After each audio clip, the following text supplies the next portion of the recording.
صباح النور. اليوم رح أقدم لكم طريقة تحضير الجبنة البيضاء بالبيت بطريقة سهلة بمكونات موجودة دايما بكل البيت.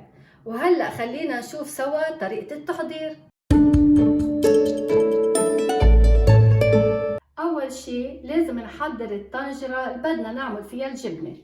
أنا هذه هي الطنجرة اللي حضرتها، شقشقتها بالمي وتركت فيها كم نقطة مي بكعبها حتى اتأكد انه الحليب ما بيلزق وبيحترق. وهذا هو الحليب اللي بدي استعمله. انا هون عندي 4 لتر حليب كامل الدسم، واذا بيكون من المزرعة الحليب بيكون افضل. وكمان بدي ملح، عندي ملعقة كبيرة ونص ملح. الملح اختياري، قد ما بتحبوا انتو بتحطوا.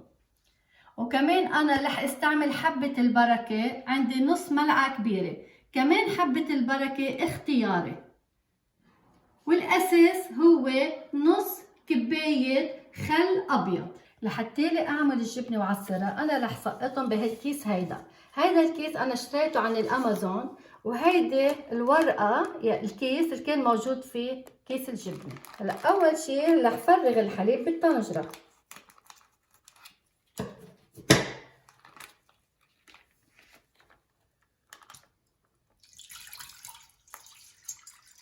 وهلا جهزت الحليب بالطنجرة، لازم ننقل على المطبخ. وهلا حطيت الحليب على الفرن وولعت النار تحت منه على نار قوية لتقريبا 10 دقايق. ما بخاف يحترق لاني حطيت شوية مي بكعب الطنجرة. هلا هون عندي انا الحليب صار سخن كتير، بس ناطرته بعد ليبلش تقريبا يغلي، بحس لما يصير الحليب يعلى بالطنجرة. هلا هون انا كل شوي عم بحرك الحليب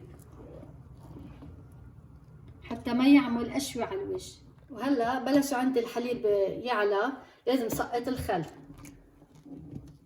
وانا حطيته على درجة الحرارة الوسط مثل ما شايفين. بس سقطت الخل دغري مصل الجبنة وبينت المي البيضاء الشفافة. وهلا طفيت النار تحت منها وبخليها شوي لتهدى شي 4 دقايق. بهالوقت بحط الملح نص الكمية لحطها. لحط تقريبا ملعقة كبيرة. لحط حبة البركة كلها،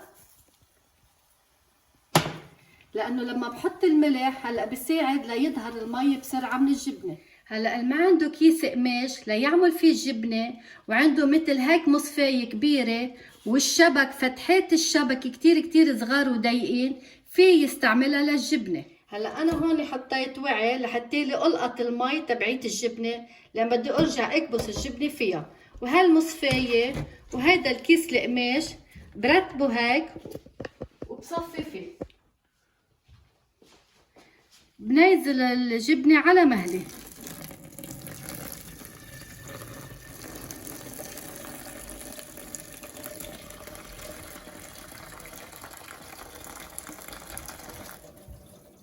هلا لما بحس الوعي انتلى بوقف شوي وبشيل الوعي على جنب وبحط المصفية بالمجلة ونازل الجبنة.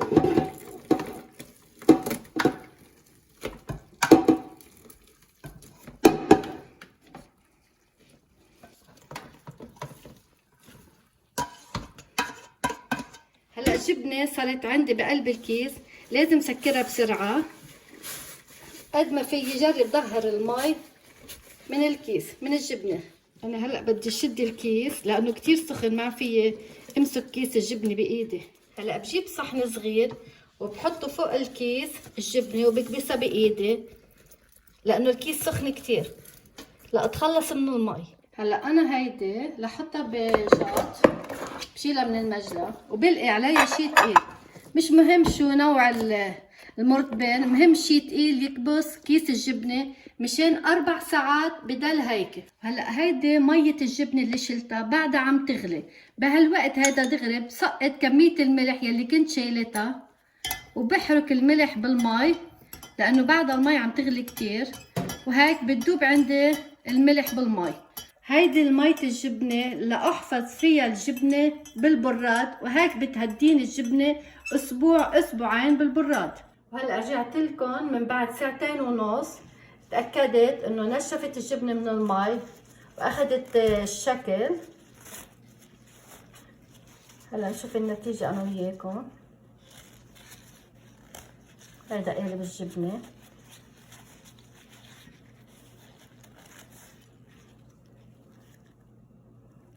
وهيدي المي، مية الجبنة اللي حطيت لها ملح.